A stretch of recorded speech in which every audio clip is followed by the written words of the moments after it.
The thief cometh not, but to steal and to kill and to destroy. I am come that they might have life, and that they might have it more abundantly. That is our Lord Jesus Christ in John 10:10. Darling Jesus, my darling Jesus, oh my darling Jesus, you are my wonderful God. I love you so, my darling Jesus. Oh my darling Jesus, you are my wonderful Lord. I love him. I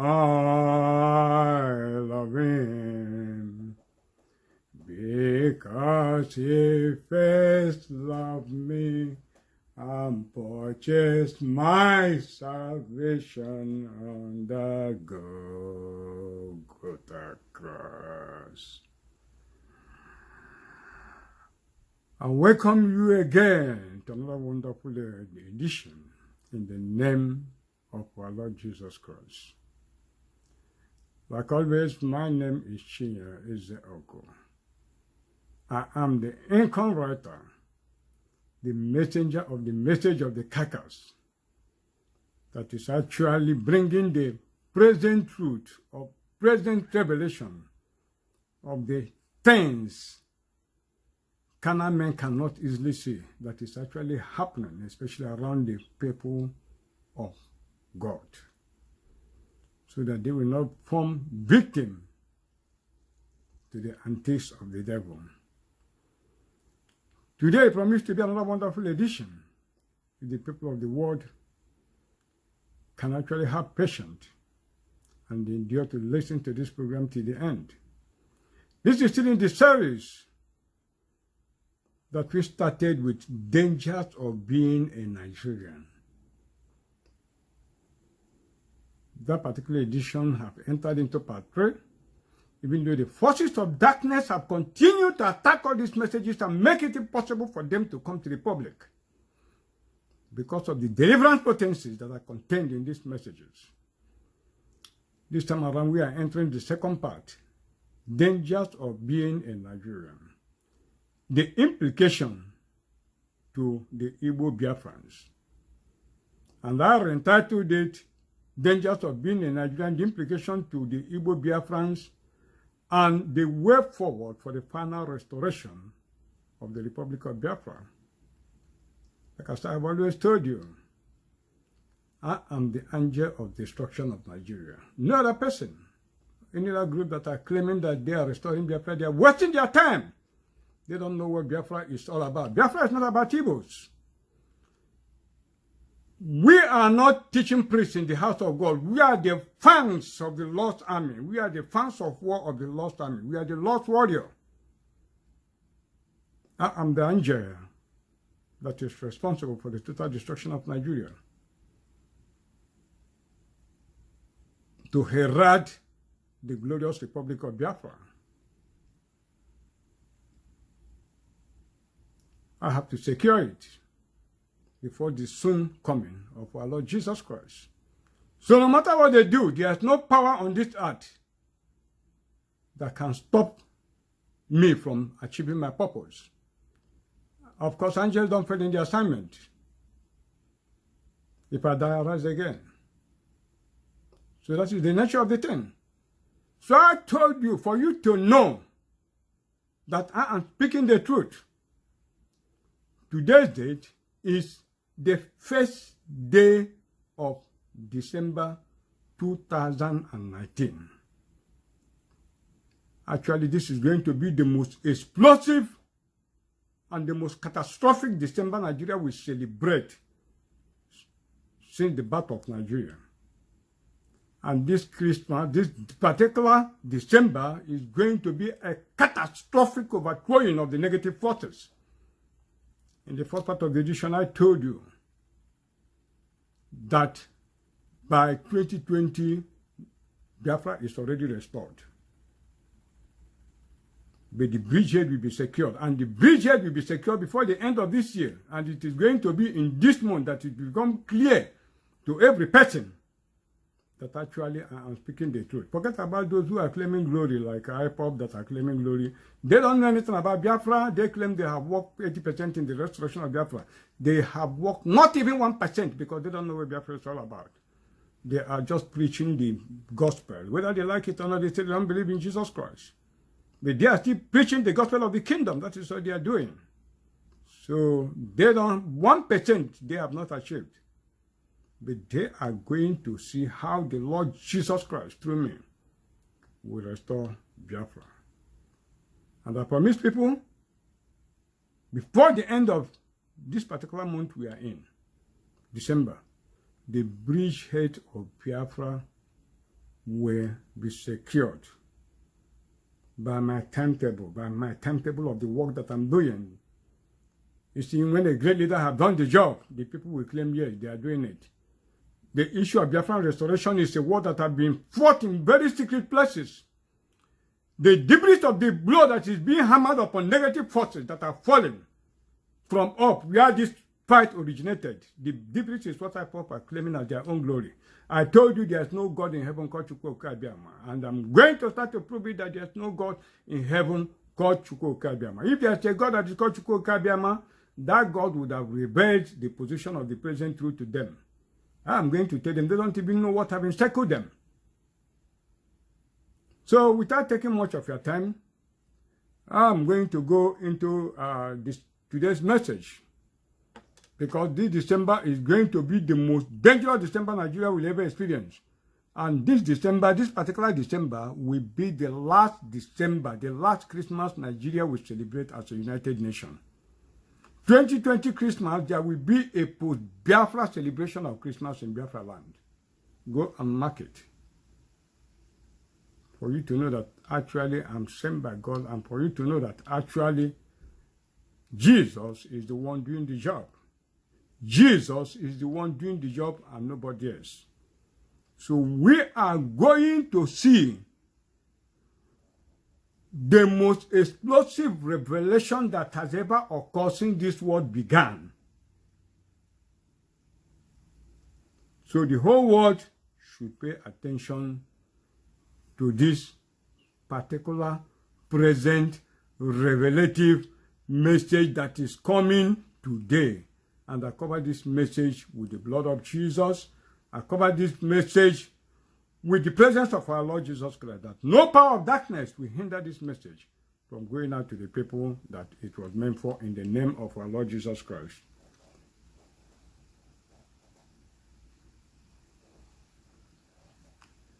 Before I came to America, I used to publish, I have a stable of newspapers I used to publish, but there's a particular one that is my flagship. That one is called Anointed Treasure. I use it to articulate my future event that will occur. Then through that medium, I send it to the power that be, that will actually use it, and destroy the forces of darkness. And it has been helping me. Let me go to the mission statement of that, my Anointed Journal, because it's very, very important to what we are discussing today. The mission statement is, the Anointed Treasure Journal is an end-time event decoder of the Income Writer series. I'm the Income Writer. A bi-monthly publication that deals exclusively with unearthing and decoding end-time critical events of global interest. One of such critical events is the country, Nigeria, actually the center of the world that is a dream in urgent need of interpretation, as in the biblical Egypt in the story of Joseph. The power of intellectual capital is the ability to breed ideas that ignite value, says J.P. Morgan Chase. The country, Nigeria in particular, and the world at large, at this critical period, as humanity inches into a climate situation, urgently need innovators, producers of knowledge-wise men and women who can discover, interpret, and communicate their interpretation of Dream Nigeria and other global events to the people. For as Wallace Stephen noted, after the final no, there comes a yes, and on that yes, the future world depends. We are in that yes now. This message is a yes. And the future world depends on this particular message. This is my mission statement for years. And the currencies are coming graphically, crystal clear, as if it is pronounced for today. But this is yes. We are at Anointed Treasure sees communication only from the. We are at Anointed Treasure sees communication not only from the prism of a life essentiality, but as life itself, as everything will crumble without it. Communication without the press, the whole world is blind. Anointed Christian team sees it as sacrosanct, as sacred duty, especially to our children and generations yet unborn, to help build a firm foundation to enable them go places we only dreamt about. That firm foundation will only be possible by the correct interpretation of Dream Nigeria, as Joseph successfully did in Egypt, and implementation of that interpretation into progressive ideas that hold the solution to the poverty of our people, a solution which can only come from within through the special grace of our Lord Jesus Christ, who inspired the revelation in this space. To him be the glory. And I'm changing it. Enjoy this monstrous, timeless, this particular edition now we are doing. One in a series of many to come your way that will tackle both the physical and spiritual dimensions of the problem with Nigeria in particular and the world in general, among other blockbusters to come from us. Quality is what you get when everything goes wrong. For your quality, always stay with this platform. This is the platform that we herald the Republic of Biafra. Another platform, forget about whatever they are doing. We capture the sense of living. Fast are simple, only lies are complicated. And that is true. There are two important scriptures that are very germane to our discourse today. I'm going to read those scriptures.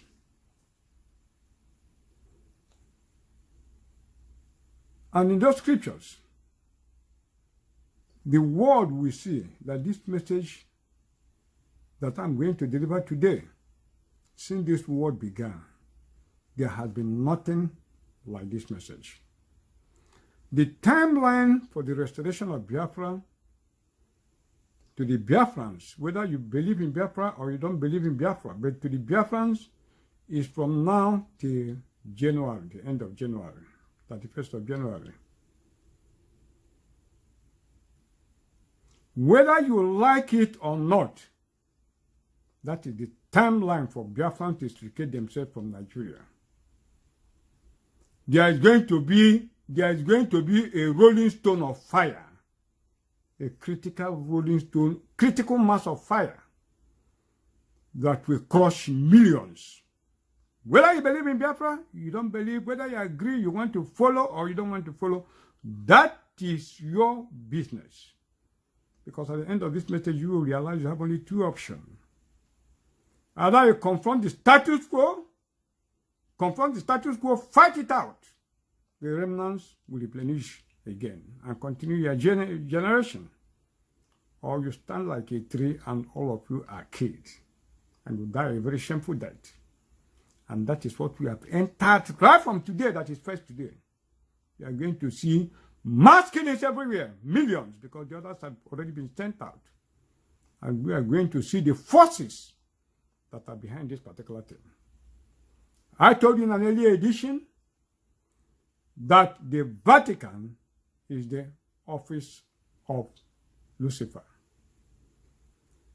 That the British or Buckingham Palace is the throne of the devil. And that New York in America is the financial capital of Lucifer.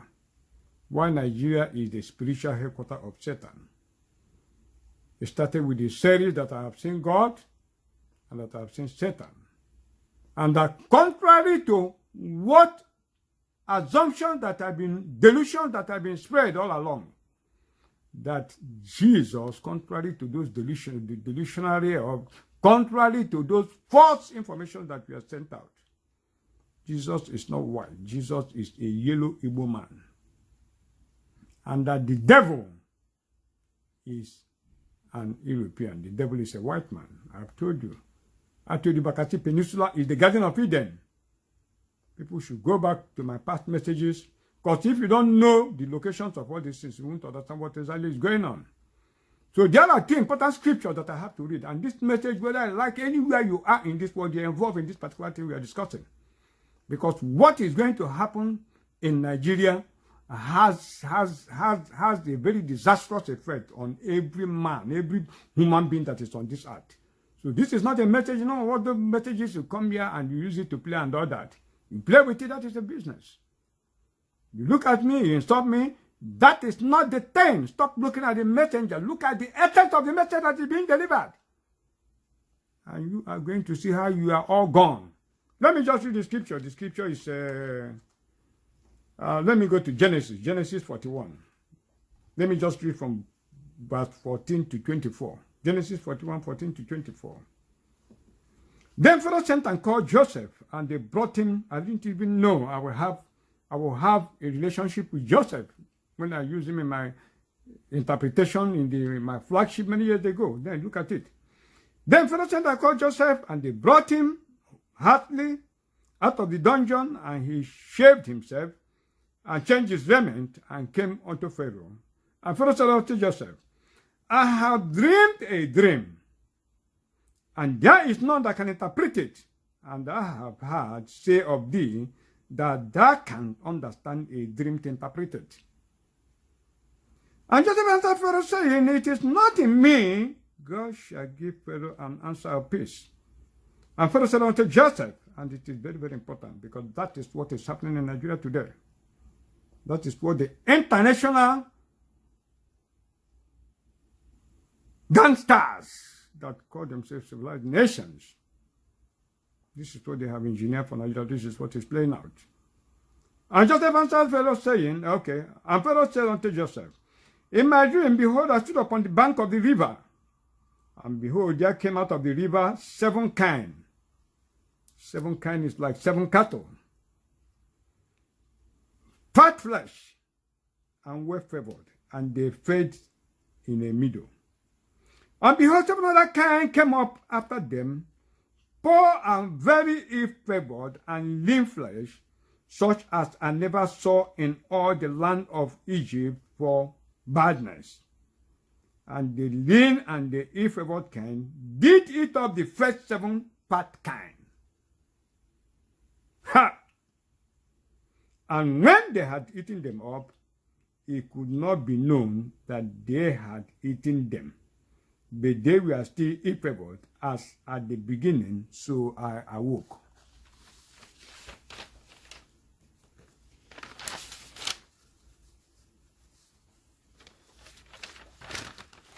So I awoke. And I saw my dream, and behold, 7 ears came up in one stalk, full and good, and behold, 7 ears withered, thin, and blasted with the east wind, sprung up after them, and the thin ear devoured the 7 good ears. And I told this unto the magicians, but there was none that could declare it for me. This is exactly what is happening today. Joseph interpreted it for the old time, for the Old Testament. And that Joseph is standing before you to interpret this particular thing for the present generation. Just to show that Jesus is God. Because I told you, the scenario that is playing out is in exactitude of what has been played out in the Bible. That is the practical aspect of what has been happening in the Bible is what we are seeing today. This thing you see here, the 7 lean cow represent the 7 northwestern states in Nigeria. And the 7 fat cow represent the 7 Igbo-speaking states of eastern Nigeria. Namely, Imo, Abia, Enugu, Ebonyi, Anambra, Rivers, Delta. The 7 northwestern states, go and look at it, desert, there's nothing in it. Nothing. What do they contribute to the economy of Nigeria? Nothing. But look at it, they are in control of everything. The northwest is the 7 lean cow, represent the 7 northwestern states of Nigeria, led by the Sultan of Sokoto, swallowing up these 7 fat cattle or kind, which is the 7 Igbo-speaking states. Swallow them, and when they swallow them, you can't even tell that they have eaten anything. Look at it. Even in Nigeria today, go and look at it. Every position they occupy, every position, every generated money, they steal it. But yet, when you look at them, they just look as if they have not taken anything. This is what we are. This is the exact thing in this message we are going to preach today. And you are going to see the practical aspect of this particular thing to realize that, and they have succeeded 98%. 98% they have succeeded. 98%, you already are gone. You show the presence of the Lord Jesus Christ to prove that He's God. That will give you the grace of that 2% to extricate yourself from this.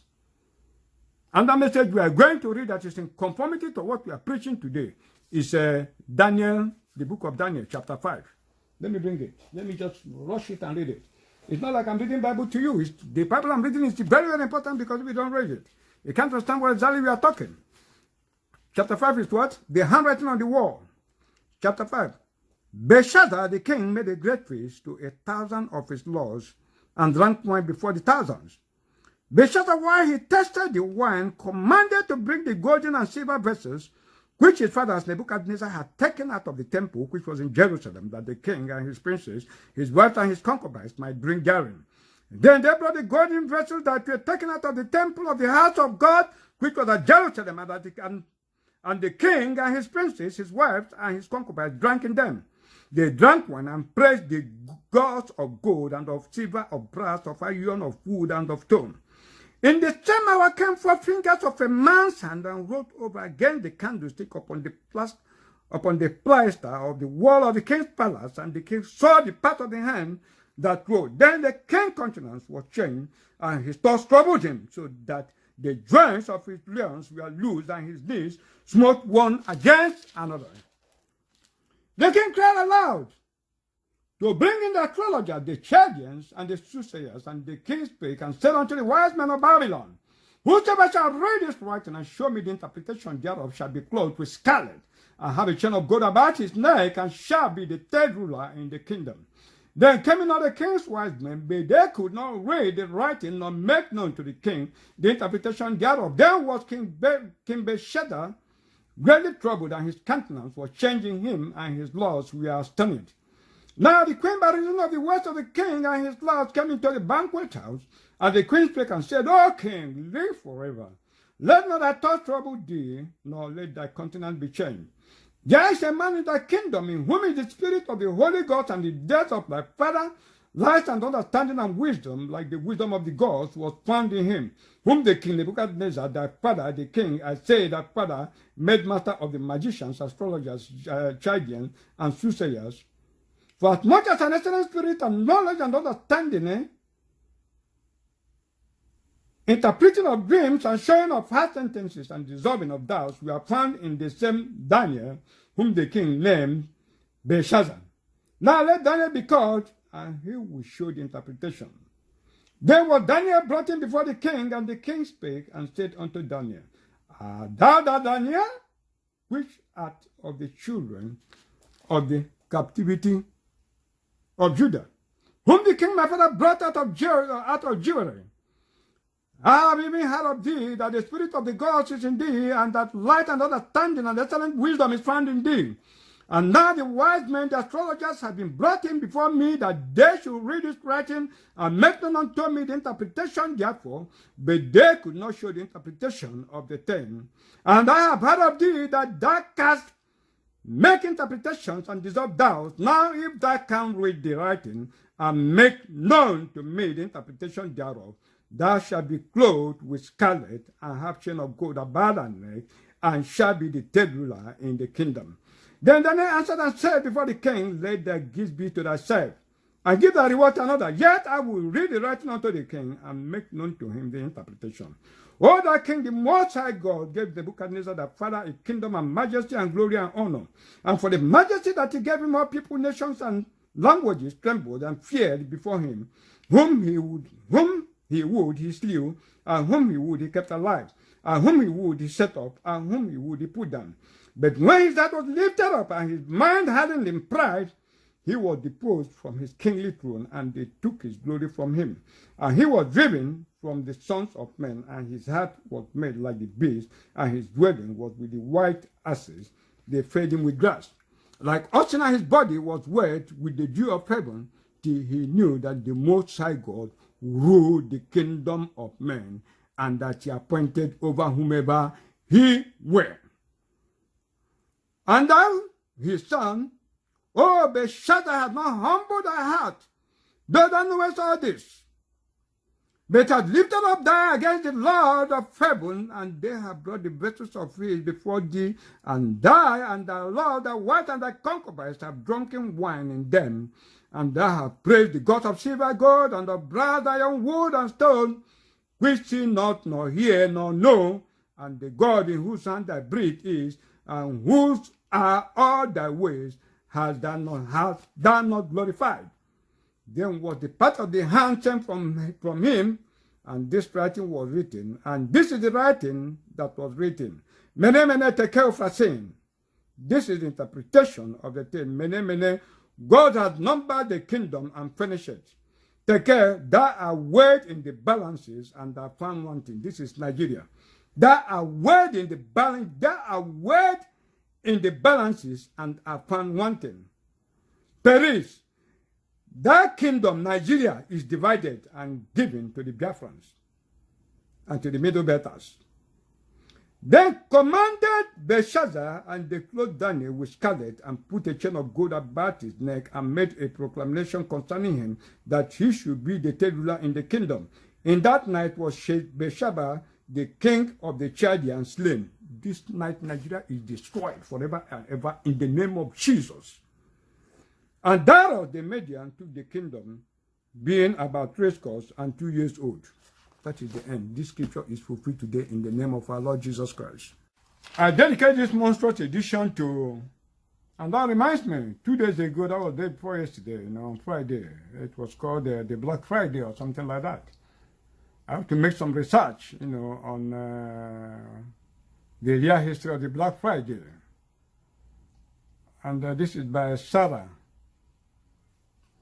Pride.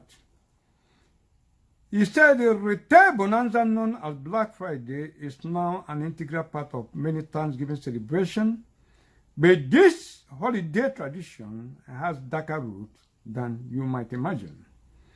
The first recorded use of the term Black Friday was applied not to holiday shopping, but to financial crisis, specifically the crash of the U.S. gold market on September 24, 1869. Two notoriously ruthless Wall Street financiers, J. Gard and Jim Fix, worked together to buy up as much as they could of the nation's goods, hoping to drive the price sky high and sell it for astonishing profit. On that Friday in September, the conspiracy finally unraveled, sending the stock market into free fall and bankrupting everyone from Wall Street barons to farmers. The most commonly repeated story behind the post-Thanksgiving shopping related Black Friday tradition links it to retailers. As the story goes, after an entire year of operating at a loss, that is in the red, stores will supposedly earn a profit, that is went into the black, on the day after Thanksgiving because holiday shoppers blew so much money on discounted merchandise. Though it is true that retail companies used to record losses in red and profit in black when doing their accounting, this version of Black Friday's origin is the officially sanctioned but inaccurate story behind the tradition.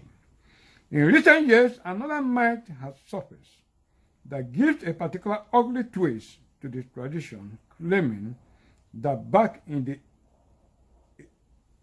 18th century, that is 1800s, certain plantation owners could buy slaves at a discount on the day after Thanksgiving.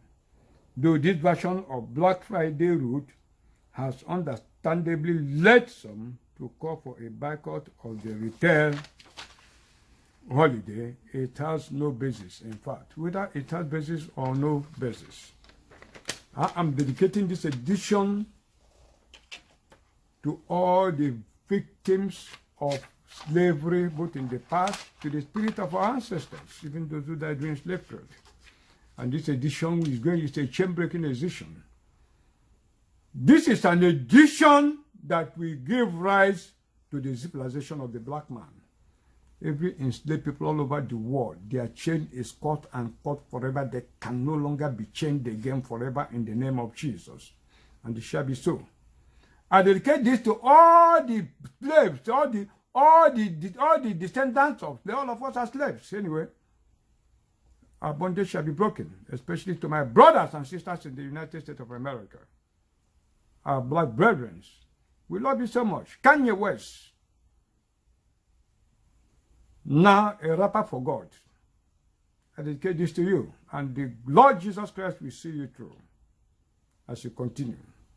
And to all of our brothers, all of our sisters, we love you all. We love you all. We are one. We are one. Most of those slaves are Biafrans. We love you. So when they say we call you Akata in order to put crisis between you and us, Akata is not a derogatory term. Please, we love you. We are one. So don't mind the forces of darkness that tell you that Jesus is white. It's a lie. Jesus is black. The devil that I've been telling you, that is the one that is white.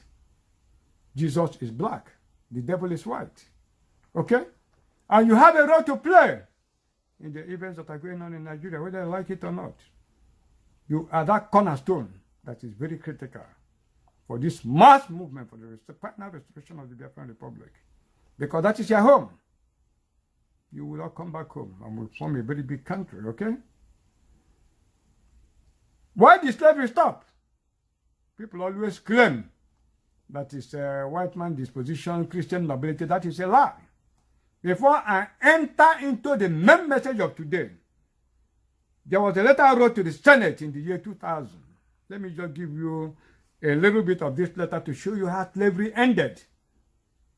I said it in the past edition that it was the invention of machine that stopped slavery, not the so-called white man nobility, Christian nobility. That is a lie. In that letter to the Senate, which is a the scam of all scams, I wrote, among other things, that this is the letter. The greatest problem African nations have, especially Nigeria, is an inability to recognize who her actual enemy is. And these are Biafrans. Now, every Nigeria changed it to Biafra. And undue fraternization and love for something sent to kill her. Stop the admiration and resist the devil in a white man, and he will flee from you. It is a spiritual problem of conflict between the forces of good, that is God, and forces of evil, that is darkness. This was written in 2000. It has happened before in the form of slave trade. We should have to stop looking up to them for deliverance, because the devil and his cohorts are using many of them to hold us in bondage. Where was international morality when slavery was to the advantage? Slavery stopped, and this is important, because of industrial revolution, discovery of machine to do the burden of slaves, not because of their bankrupt conscience. To them, morality is in terms of money. I have confirmed through my research that the first black slaves in America were brought to Spanish colony of Santo Domingo by 1501. Secondly, industrial revolution began in the latter half of the 18th century, commencing first in England in the textile industry. By 1833, slavery was abolished in British Empire, and yet by 1825, passenger carrying railroad had been invented in England, and the year after slavery was abolished in British Empire, 1834, Charles Babbage invented analytical engine precursor of computer McCormick patterns. McCormick pattern slipper. I have started the above in order to show that it was industrial revolution that caused the abolition of slave trading. When slavery turned to their disadvantage, did they ever try to reintegrate the already displaced slaves? They wanted to deport them back to Africa, and actually deported most of them to such cities as Freetown, that is Liberia, etc. Slavery was abolished in British Empire in 1833, and yet by 1857, Supreme Court in Dred Scott decision rules that a slave is not a citizen. Even in America by 1858, pro-slavery constitution was rejected in Kansas. Even with anti-slavery champions like Abraham Lincoln, they still practiced the vogue of half-slave and half-free. When slavery became unprofitable to them, they partitioned Africa into colonies and colonized us and stole our resources and built their empire with the blood and stolen resources of Africans. When their vampire grip on African territories became de-Christian, they granted the so-called independence to African states without depurating the system, but instead foisted kleptomaniac, megalomaniac, dictators on Africa, imbeciles, rogues, and hoodlums who claim to be leaders of the people, but who in reality are robbers and murderers of their people, who buy the resources of their fatherland in Swiss banks and other nations of the world, bringing the hopes and aspirations of their people to a hurried end. Now is the time to break the impasse of half free, half slave. It must be Operation Total Freedom and Redemption for Africa. If not for them, we would have been free for a long time. Because each time the agitation becomes so strong as to change the system, they will steal the thunder from us. With threats of waste and sanctions against the oppressors of the people, laudable threats that could have solved our problems if carried out, the resolve of the people will now melt away as a result of looking up to them to solve our problems. They will then carry out only minimal threats and cosmetic changes and quickly reorganize with the status quo in chaining the people in order to continue to steal the people's resources. Satan is insinuating them, and they know it. Their responses to the situation are most often based on deceit of the people, falsehood, carnally, nonchalantly, and fraudulently, because their knowledge is for self-aggrandizement as they are being manipulated by Lucifer, the evil one. The liberation of the black man will not be to their interest. The liberation of Nigeria, but what is going to be here now is Biafra. The liberation of Biafra is by implication the liberation of the whole blood, both in Africa and the diaspora. They know it, which is responsible for their lackluster portion, the plight of the common Biafran men and women, and even encourages the bad situation here. What was there was Nigeria, but I've changed it. So he said, so after laying this particular background, I am going to enter into today's message, and the whole world will listen and see the wickedness. We have seen the atrocities of the British government. Now we are going to see the atrocities of the American government, the American system, and that is where we are now. It's very important to look at some news reports that are very germane to our discourse today. Sultan charges Muslims to pray against insecurity, corruption. That is News Telegraph of May 27, 2019. The report reads, the Jamaatul Nasr Islam JNI, under the leadership of the Sultan of Sokoto, Saad Abubakar III, yesterday asked Muslims across the country to pray against what he described as political irresponsibility, the high rate of corruption and insecurity in the country.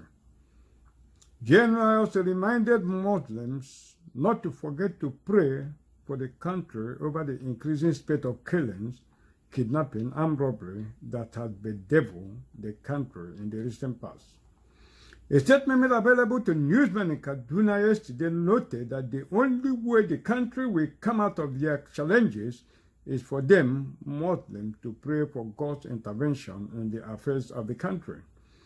The statement signed by the Secretary General of JNI, Dr. Abubakar Khalid Aliyu, entitled The Last 10 Days of Ramadan, the Peak of Worship and the Need for Secret Conversion with Allah for special invocation over the relief of Nigeria's challenges, reminded Muslims of the last lapse of the Ramadan fast, which is said had great significance on them. The last 10 days of Ramadan, according to JNI, is the search for the most blessed night, that is, the Laylatul Qadr. The night of decree and honor had begun, which is sought in the odd nights, that is 21st to 23rd to 25th and 29th of the Ramadan, in which they Muslims are expected to seek the face of Allah. So we are going to, you noted what the Sultan said, so we are going to see the source of this insecurity. Take cognizance of exactly his pronouncement, and we shall know the source of this thing very shortly. Another one is Buhari has come to give Nigeria everything. Femi Adesina. Punch, November 29, 2019. Special Advisor to President Muhammadu Buhari on Media and Publicity, Mr. Femi Adesina, says Buhari has come to make Nigeria, and I quote, a country of our dreams. You are going to discover that they are country of their dream. Additional said this shortly after receiving Man of Integrity Award on behalf of the President at the Leadership Excellence Award 2019, organized by Ibore TV, an online medium in Abuja. The presidential spokesman urged Nigerians to emulate the exemplary leadership style of the President by placing high premium on national interests in their undertakings. And I quote him, "Let's put Nigeria first. President Muhammadu Buhari is somebody that doesn't want anything from the country. Rather, he has come to give everything to the country. So let all Nigerians emulate that. Let's put the country before everything. And when we do that, we will find out that the country of our dream will come faster than we can imagine. Country of their dream will come faster than we can imagine, but faster than anybody can imagine. And it is already coming very, very faster. But in the name of Jesus, we are going to disrupt it. You are going to find out what is the country of their dream very shortly.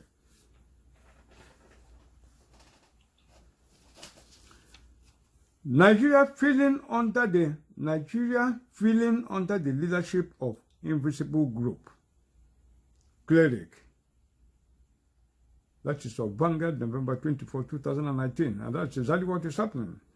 He said, a Catholic priest, Father Joseph Akande, has decried the state of godfatherism among politicians, saying Nigerians are feeling they are being led by unknown people who are operating behind the scene. We are going to see these unknown people.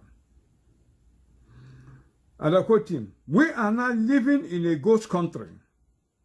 Just as we have cases of ghost workers on several payrolls taking salaries under unknown guise, we also have ghost leaders who do not occupy political positions, but they are the ones actually taking decisions and leading the nation."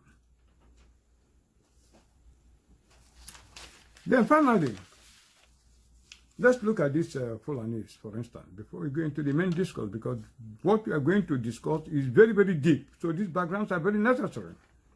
It's a Fulani Empire, Historical Empire Africa, Britannica, by the editors of Britannica. What did they say about the Fulani Empire? It's a Fulani Empire, Muslim theocracy of the Western Sudan that flourished in the 19th century. The Fulani, a people of obscure origin, a people of unknown origin, expanded eastward from Fouta Toro in Lower Senegal, in the 14th century. By the 16th century, they had established themselves in Massina, upstream from the Niger Bend, and were proceeding eastward into Austerland. Some settled in the 19th century at Adamawa in the northern Cameroon. Many of the Fulani continued to pursue a pastoral life. Some, however, particularly in Austerland, gave up their nomadic pursuits, settled into existing urban communities, and were converted to Islam. In the 1790s, a Fulani divine, Osman Damfodio, 1754 to 1817, who lived in the northern outer state of Gobi,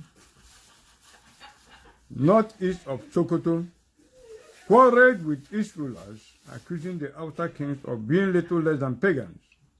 He encouraged the outer people to revolt, joined both by outer commoners and Fulani pastoralists alike. The jihad or holy war swept through Austerland and repulsed only by the Eastern Empire of Kanimbonu, engulfed Adamawa, Nupe, and Yoruba land to the south.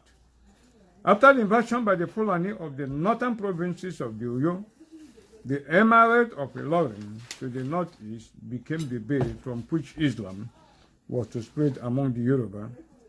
Othman, who was more a scholar than a statesman, ceded the practical direction of the eastern part of the empire to his son, Muhammad Bello, who settled in Sokoto, and the western, with its capital Agwandu, to his brother Abdullahi. All three continued the Fulani denunciation of Bonu. The empire reached its zenith under Muhammad Bello, who like Osman, administered it according to the principles of Muslim law. The decay of the system was to aid the establishment in the late 19th century of British rule over what was to be known as northern Nigeria. There's one secret people don't know. The secret that people don't know is that the Fulanis have always been what the British government have used to commit all sorts of the atrocities. They hide behind it. The Fulanis are the people that they use. It was the British government that asked Osman Dan Fodio to come to Nigeria. It was the British government that plotted the jihad of Osman Dan Fodio. That is one secret people don't know. They were the people who sent him. I will elaborate this further. So now, the most important thing in everything you are involved in is decoding intention. Once you can be able to decode the intention of a thing, you can know where the problem starts. It's just like the invisible thing that appears to be invisible that is happening in Nigeria today. Once you know the intention, then all other things fall into place. And let me give you one news report. It's a U.S. government says Africa, continent of the future. That is Sahara Reporters of October 3, 2019. Assistant Secretary of State for the Bureau of African Affairs, Thibault Nagy, says Africa is the continent of the future with promising young people. He stated this during a telephone conference to discuss recent events at the United Nations General Assembly, including his participation in the U.S. African Business Roundtable hosted by Deputy Secretary John Sullivan. His bilateral meetings with African counterparts on the sideline of United Nations General Assembly and his participation at high-level events on the Mali, the Sahel, and Sudan. Nagy said, and I quote him, that I have hope for Africa. Yes. Okay, I can certainly elaborate on that. I have been following Africa and living in Africa since 1978. From the time I arrived in Africa, I think until the time I die, I will remain an Afro-optimist. Which is not to mean that I think that Africa is always the continent of the future. I think that Africa is the continent of the here and now. If you look at the statistics in Africa, some people are scared by the fact that African population will double between now and 2050. I am excited about that because to me, those millions and millions of young people represent a tremendous opportunity and an opportunity for economic growth, an opportunity for prosperity, and an opportunity for dynamism. What we need basically is to get out of the way of these young people, which means better governance, better rules, better environments for business, so that all those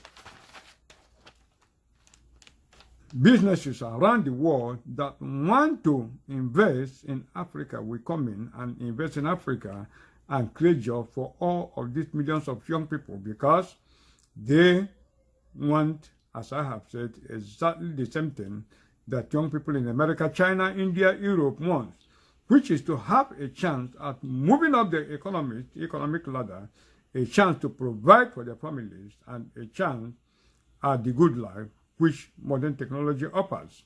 He said further, so yes, I am very much an Afro-optimist, and I am very bullish on Africa, and hopefully during this next year, I can get around to visiting the countries I have not been able to visit last year, and again, engage with government, engage with the business community to see how we can partner better. What is that I told you that the white man civilization is already going? They know that Africa is the civilization of now. And Nigeria is a key factor in that particular thing. I told you in the past that climate change is coming. That they gradually want to wipe out the Africans and take over the African continent. You understand me? They make Europe to be black, and then they take over, gradually they take over Africa, because all the whole mineral resources are here. Go and look at the white race. What do they produce? They have diminishing returns in every of their businesses. So the actual intention of this thing, coupled with the coming ice age, is what? They want to eliminate us. This is their conspiratorial gang up, as I have told you, that they want to use this conspiratorial gang up of the Yoruba, the Hausa, and the Fulani to eliminate the Igbos. After eliminating the Biafrans, then they will turn around and eliminate the Yorubas. After the Yorubas, they will eliminate the same Fulanis. They will eliminate the Hausas. After the Hausas, then their backers, who are the Europeans, all these civilized developed nations and so on, will eliminate, will eliminate the Fulanis too. By that time, all of us are gone. Then Africa will be their own. They will only remain the slaves, that will do their manner work forever and ever. So that is the intention, and we are going to see exactly how these Americans plotted this particular thing. And that will be located in the speech of John Kerry, which I am going to show you now. The former American Secretary of State, John Kerry, visited Nigeria on a 2-day working visit in August of 2016 in his capacity as the then serving Secretary of State of America. Precisely on the 23rd of August 2016, he made a speech in Sokoto, which was a coded message and operational guideline for the present jihad that we are witnessing in Nigeria as of today. When he made that speech after he left, I was able to interpret that his speech exactly as Daniel did, as in the handwriting on the wall, which we read a portion of it in the Bible. And later on, that interpretation of that his speech, that is coded order for jihad, I was able to publish it in my Anointed Journal, my flagship magazine then. Look at it. In the Anointed Treasure, I published it in this magazine. This magazine was published, and it was this magazine that I published. When I came to America, because I came to America precisely on the 23rd of December 2016, that is 2 days to the Christmas. It was this magazine that I used to forewarn President Trump of the dangers he's facing in his presidency. Because I sent it across to him and a lot of other people. That was what I used to kill the Russian probe too. Those ones I will mention the details later. Suffice it to say that if I had not come to America, President Trump probably would not be alive today. If he's alive, most certainly he will not be the president of America today. I take credit for that. I killed the Russian probe for him. He knows that I'm speaking the truth. This was the magazine that I used to destroy, the plots of the Democrats against him. So it is very, very important, because this magazine, I am going to just peruse some few pages. I can liken it to the ancient and the modern, which is the present, and then the future. That is the tripartite dimension that we are going to witness to unravel the plot of what is going on in Nigeria as of today. And it is very important we take cognizance of dates. Like I said, this magazine was published in 2016. I came to America with some copies by December of 2016.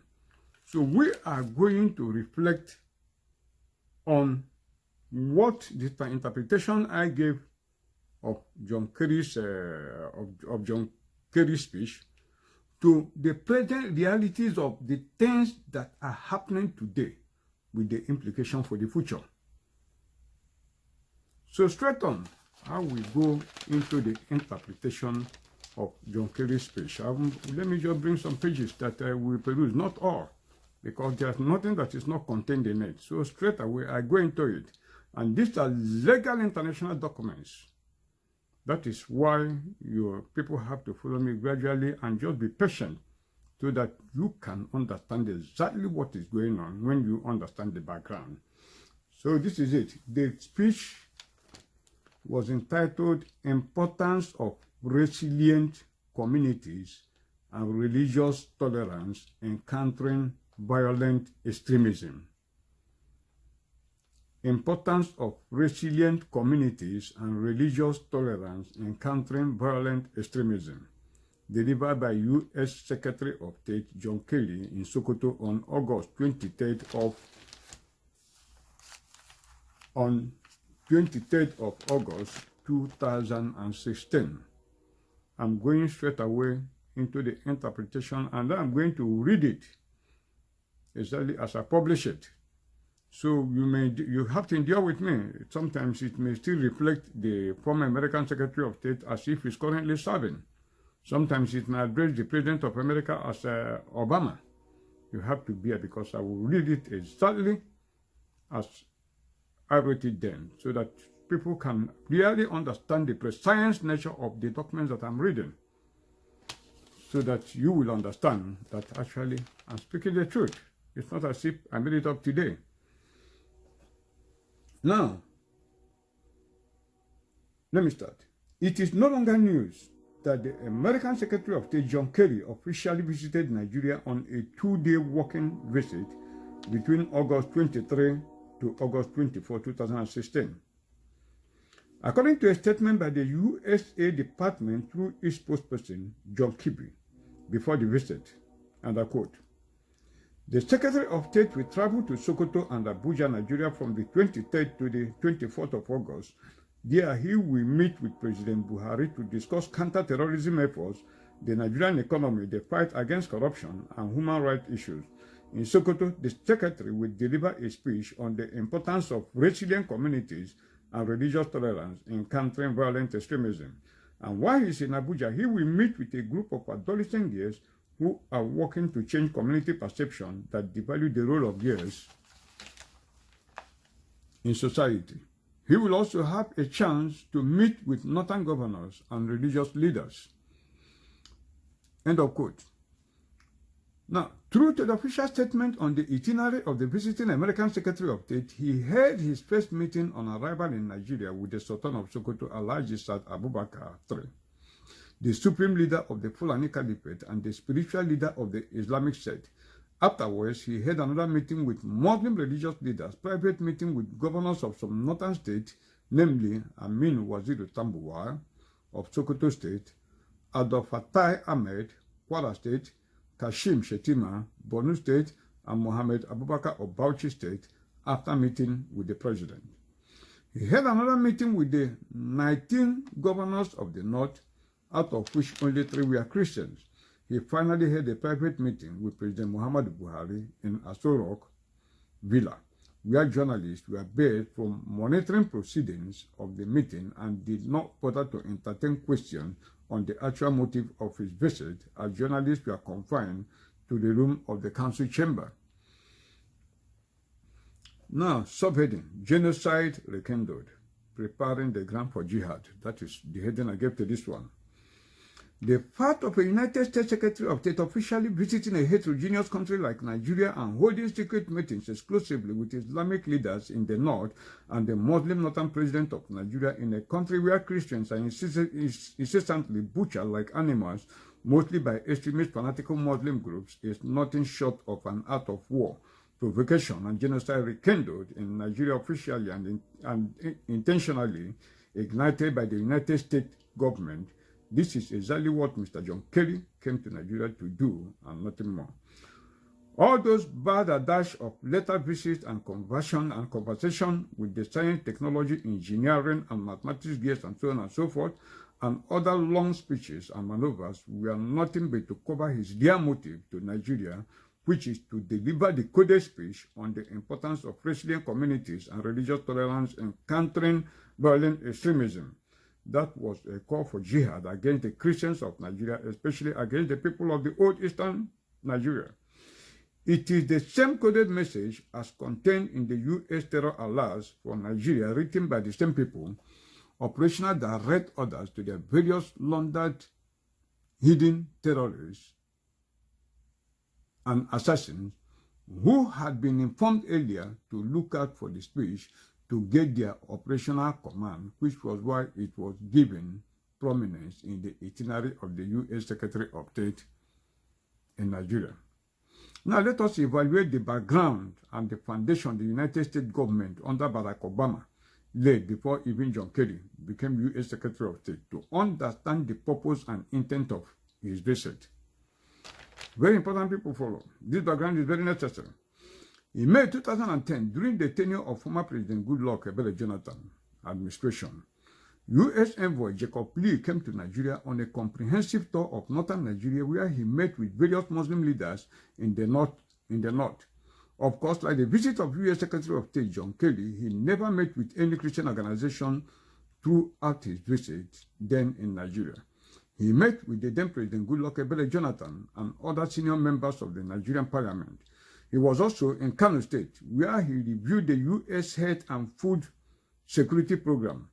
Like in this John Kerry's visit to Sokoto State, although the announced topic for discussion in 2010 when U.S. envoy Jacob Lee came to northern Nigeria were polio eradication measures, women health issues, HIV/AIDS prevention and treatment programs, and interfaith violence prevention. Like in this latest U.S. Secretary John Kerry's visit, findings then revealed that the actual intent for the visit was to build bridges of understanding between Obama's presidency and the Muslim communities all over the world, as Obama was reaching out to them all over the globe, ostensibly to use the religion and its faithful to pursue sinister objectives all over the world, as represented in the vision and idea of members of the New World Order led by the Supreme Antichrist, the monster who will enslave the world when he emerges.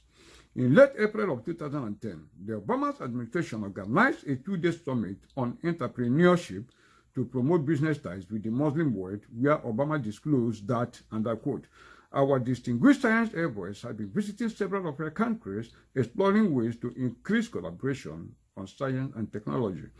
We are advancing global health, including our partnership with the Organization of the Islamic Countries, that is OIC, to eradicate polio. This is just one part of our broader engagement with the OIC, led by my special envoy, Rashid Hassin." End of quote.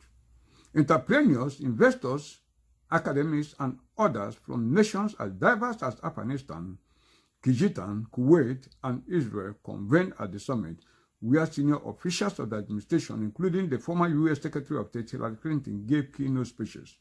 According to a news report of the event, addressing participants at the summit, President Obama said, and I quote, "We are also here because we know that over the years, despite all that we have in common, the United States and Muslim communities around the world too often fell victims to mutual mistrust. That is why I went to Cairo nearly 1 year ago and called for a new beginning between the United States and the Muslim communities, a new beginning based on mutual interest and mutual respect." End of quote. Going further, he stated, and I quote him, "I knew that this vision will not be fulfilled in a single year or even several years. But I knew we had to begin and that all of us have responsibilities to fulfill." End of quote. President Barack Obama went on to say, and I quote, "Even as I committed the United States to addressing this security and political concern, I also made it clear in Cairo that we needed something else, a sustained effort to listen to each other and to learn from each other, to respect one another, and I pledged to forge a new partnership, not simply between government, but also between people on the issue that matters most in their lives." End of quote. He stated, among many things he said. This will help to understand the intent, target audience in the speech delivered by U.S. Secretary of State John Kerry while in Sokoto State. It is very important that people go to Google and Google the full speech of John Kerry delivered in Sokoto on that day of August 23, 2016. That is, if you can still find it in Google, because you know Google is working with all these negative forces. And that speech is too long for me to, first read it before I go into the interpretation. So I'm going to take the speech and interpret as I take it. So that's how we are going to do it. If not, if I have to read the speech first, it will consume a lot of time, and there's no time for this. Let me go straight. It's a preamble of the speech delivered by U.S. Secretary of State, Mr. John Kerry. And I'm quoting Mr. John Kerry now. Good morning to all of you. Your Excellency Governor Aminu Tambuwa, Your Excellency Governor Abdulaziz Shari, Your Eminence Sultan, who was very, very kind to host us here today and whose leadership I particularly appreciate, with respect to all of the interpretive efforts which are so important. Charge Brennan. Charge Brennan is spelled as Charge, C-H-A-R-G-E. Brennan as B-R-E-N-N-A-N. Charge Brennan. Leaders from Nigerian religious communities. Let me repeat that place again. Your Excellency Governor Abdulaziz Yari, Your Eminence Sultan, who was very kind to host us here today and whose leadership I particularly appreciate, with respect to all of the interpretive efforts which are so important. Charge Brennan. Leaders from Nigerian religious communities.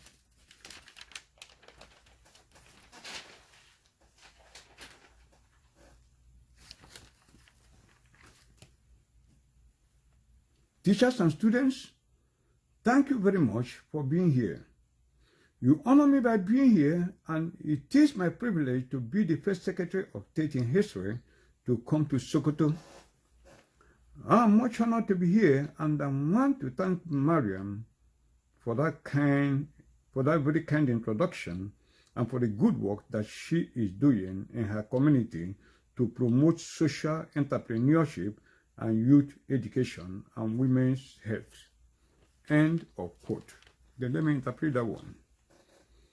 The interpretation is just like that. Daniel's interpretation of the handwriting on the wall. You have seen a replica of what happened. Now, right away, I'm interpreting it.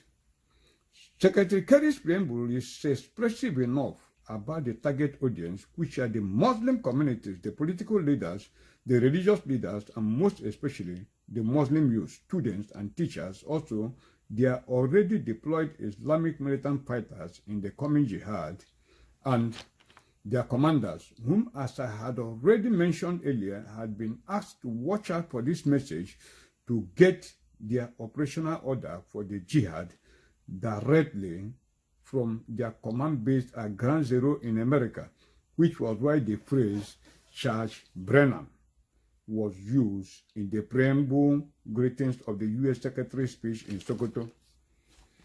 Now, decoding the Charge Brennan. Decode. Charge Brennan.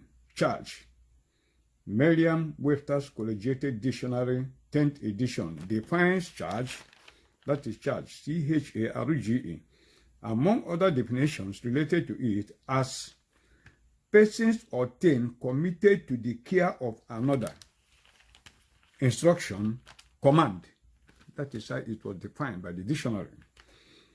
Brennan is the surname of the current director of American Central Intelligence Agency, CIA, John Brennan. He was the CIA director as of that time. Literally, what John Kerry, U.S. Secretary of State, said to his audience in his introductory preamble is that the speech he is about to deliver is an instructional command from the director of CIA, John Brennan, committed into their hand for immediate execution. Now, I'm quoting him again. This is my third visit to Nigeria in the past 20 months, and I am delighted to be here. One of Nigeria's strengths is its diversity, which grows out of distinctive contributions and culture of the various regions, and Sokoto is the place with an extraordinary history of faith, of tolerance and scholarship in all its forms. End of quote. Now, I'm coming with my own. Now I ask, how many countries does a U.S. Secretary of State have the chance to visit even once throughout the dispensation of that particular administration the Secretary is serving, or United States President get the opportunity to visit once during his one-lap tenure? Not to talk of a Secretary of State visiting 1, 2, 3 good times in less than 2 years, meeting a particular set of people, Muslims. The matter is obviously very important and very dear to the leadership of the government he represents, and by Kerry saying, I am delighted to be here, end of quote, equally shows that the issue involved are very dear to him, and as much as the people he represents, as to solidify and put into practice the objective of the foundation laid by the then U.S. envoy Jacob Leto of Northern Nigeria in 2010, successfully dismantling the bridges of mutual distrust that once existed between the Muslim communities and the United States interests, or rather the interests represented by the two successive Democratic Party-led interests under the presidency of former President Bill Clinton and the incumbent Barack Obama's presidency. I told you this may be reflecting Obama as the present serving president, because of the time I wrote it. I'm reading it literally as I wrote it. Now I'm still continuing to solidify and practicalize the vision of their new beginning based on mutual interest and mutual respect, according to President Barack Obama in 2010, to address the issues of, and I'm quoting him, of security and political, end of quote, concern of the Muslims and USA mutual interests, to practicalize the vision of the objective and remind the Muslim communities in Nigeria that to realize the vision, they have a responsibility to fulfill. Secretary Kerry's visit, therefore, is a wake-up call on the Muslim communities in Nigeria to fulfill their part of responsibilities in the shared vision and mutual interest as it relates to the present security and political development in Nigeria, a very urgent matter of concern that must be addressed. Then I'm quoting him. One of Nigeria's strengths is in its diversity, end of quote. Secretary Kerry said, meaning security and political development are rising in all the diverse ethnic nationalities of Nigeria that poses serious threat to both the interests of the Muslims and the particular Western interest they represent. New World Order. I'm quoting him again. And Sokoto is the place with an extraordinary history of faith. Meaning, end of quote, meaning that Sokoto State as the seat of the caliphate should take up the gauntlet of leadership in the battle against this security and political threat posed by different ethnic nationalities of Nigeria presently. And I'm quoting him. And I just came from a meeting a few minutes ago in which I heard from various religious leaders and from His Eminence of the work that they are doing to try to embrace tolerance and provide opportunity for the people. So this is a very special region. You don't need me to tell you that.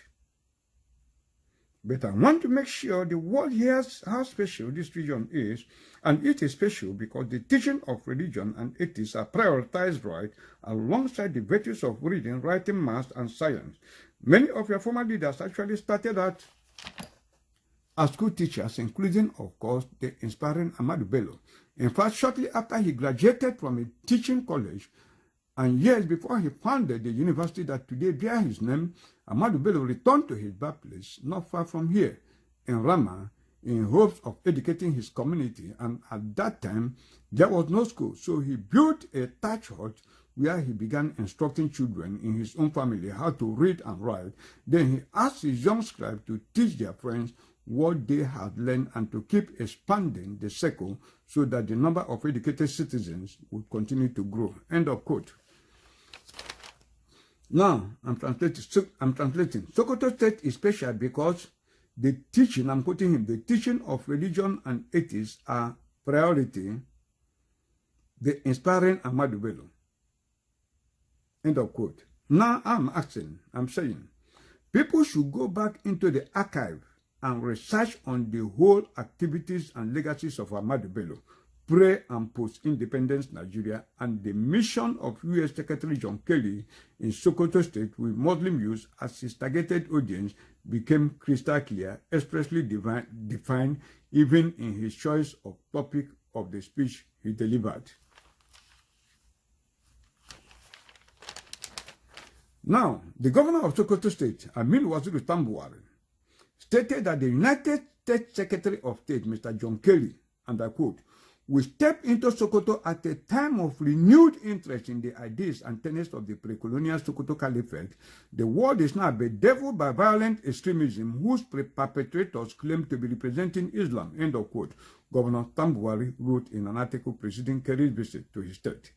I'm quoting again. "The world is now bedeviled by violent extremism whose perpetrators claim to be representing Islam," end of quote, as Governor Tambuwari stated, literally means that the world is now bedeviled with infidels, that is violent extremism, who are threatening the religion of Islam. That is exactly what he said. What are the ideas and tenets of pre-colonial Sokoto State? Very important, that shows the real face of Bill Clinton through Obama, of Obama through John Kerry, and the real face of the overall interest they represent, which is interest and agenda of the court of the Antichrist New World Order of One World Government. We are going to see those ideas. It is very important we reflect back to note the state of Islam in Nigeria before John Kerry's visit and compare it with the present state of Islam in Nigeria as of today. So, continuing, the ideas and tenets of pre-colonial Sokoto State was the ambition and tenacity of the legendary jihad commander Ottoman Dan Fodio, expansionist drive through jihad in the 19th century from Daura and Katsina State, waged religious war against the Hausa community and other minority tribes in the north, conquered the Hausas and made Sokoto State the seat of power of the Caliphate. Expansionist religious war of jihad is the pre-colonial idea and tenets of Sokoto State that Tambuwari wrote about. I've already told you that it was the British government that sent Osman Dan Fodio on his expedition to Nigeria. They sent him. It was through him that they used to conquer the Hausas and surrender Nigeria today. That is one part of history that people don't know, which I've said before. According to Tambuwari, he says Secretary Kerry will step into Sokoto at a time of renewed interest in the ideas and tenets of the pro-colonial Sokoto Caliphate. End of quote. Renewed interest. Whose interest and who is to renew? And the answer is mutual interest in the shared vision of addressing the security and political situations in Nigeria, particularly near the world, between the court of the New World Order represented by President Obama, using the title of American presidency as cover, and the Muslim communities in Nigeria on the one hand, and between the same American forces and the Muslim communities worldwide, meaning revival of the Caliphate dynasty and expansionist religious drive and conquer through jihad that had previously been a dead blow before now. It is absolutely important to understand the terrible rot, decay, and stage the Caliphate found itself before the bridge building, mending fences, and breaking down walls of mutual mistrust existing between President Barack Obama's interests under the cover of the U.S. government interests and the Muslim communities in Nigeria, between the same American Barack Obama's interests and Organization of Islamic Countries Worldwide, embarked upon by the United States envoy Jacob Lee to Nigeria in 2010, as it relates to the Muslim communities in Nigeria and the larger President Barack Obama's two summits on entrepreneurship to promote business ties and to reach out to Muslims in every part of the world. Now, let us have a view of the state of Islam in Nigeria. Now, writing on the fall of the North by Dapo Thomas, published in the Nation newspaper of Sunday, November 10, 2013, Dapo Thomas declares, and I'm quoting the paper, "The Caliphate and the Emirate have declined. Their spiritual fountain is drained. Their political interest has withered. Their command structure is stunted. The foundation of one North, one people has crumbled. The Abubakar Sadiq III legacy has been imperiled. All his 50 years' effort to have one formidable North are going down the drain. The house of Sadana has cracked. The winds are torturing the troubled souls of the mullahs. The people of the North are in disarray. The allies have scattered. The politicians are fighting. The peasants are grieving. The Amajiris are grumbling. The Haramis are in the trenches running helter-skelter. The picture is real and the message is very clear. The North has fallen. Its ancestors are crestfallen, wondering if a region whose present is in jeopardy can boast of a future that is politically worthy. The power of the North has gone awry and the Ariwa has lost its aura. Sir Ahmadu Bello and Sir Abubakar Sadiq III were great visionary leaders of the North whose pertinacious astuteness and hegemony and unity within the complex polity of the Nigerian state, leveraging on the Ottoman Danfodio's enigmatic personnel, both men inspired in their followership the imperativeness of protecting and sustaining the vision of dominance. End of the article, end of the quote from him. Now, this observation from the pen of Dapo Thomas was an apt description of the state of the caliphate until Muhammad Buhari, a prince of Daura, incidentally Daura is the cradle of the Hausa Fulani dynasty, came to power. Unfortunately, President Buhari's maniacal fooling in his die-hard jihadist pursuit, using the presidential powers under his control in the diverse nationalities of Nigeria, is snowballing into a fire on the mountain situation of Nigerians' existence, clearly headed to the final destination of to your separate things, all diverse nationalities of Nigeria. So to say, hence John Kerry's 2-day visit to checkmate the trend and nip the situation in the bud on the one hand, and browbeat the agitating nationalities into submission, total conquer, and dominance in the hands of the caliphate authority led by the Sultan. This was in 2016. Now, why John Kerry came to Sokoto State?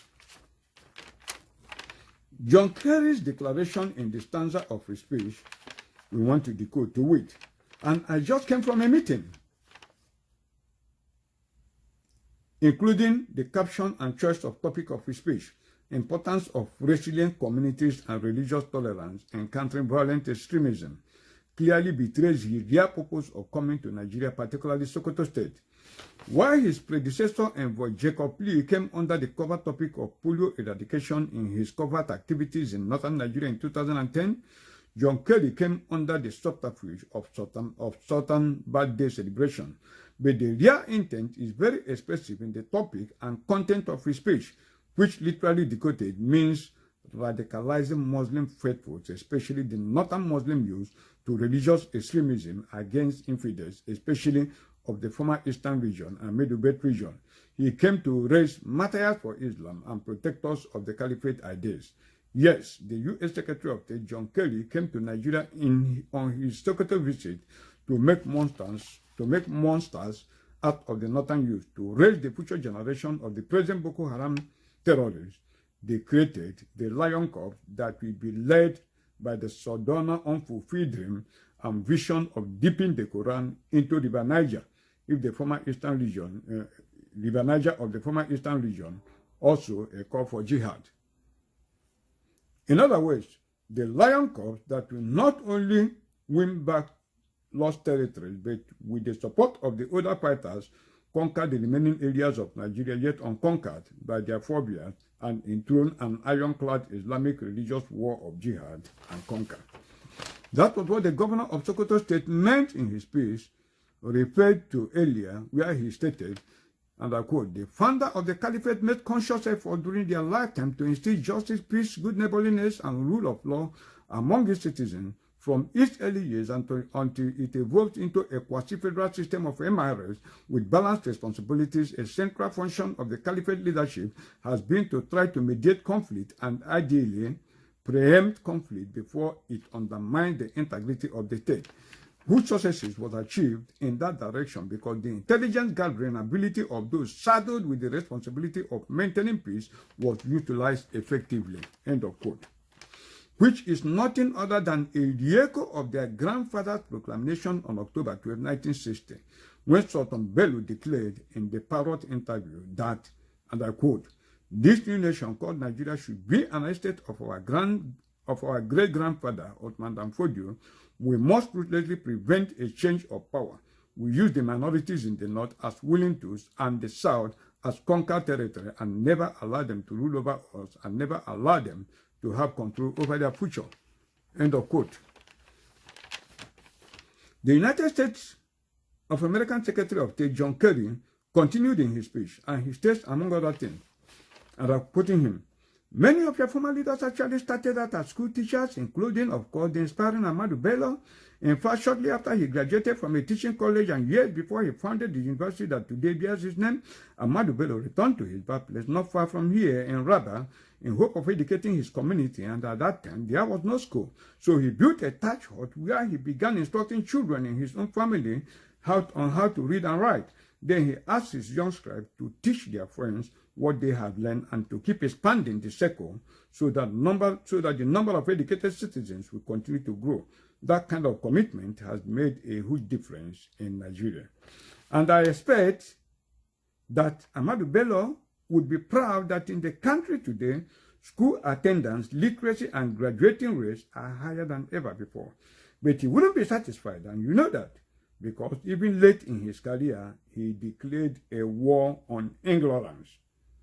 And that is a war that much of the world is still fighting every single day, way beyond Nigeria. The reason is that to some people in this world, knowledge is not a goal to be pursued, but rather it is an enemy to be destroyed. That war on ignorance is in quote.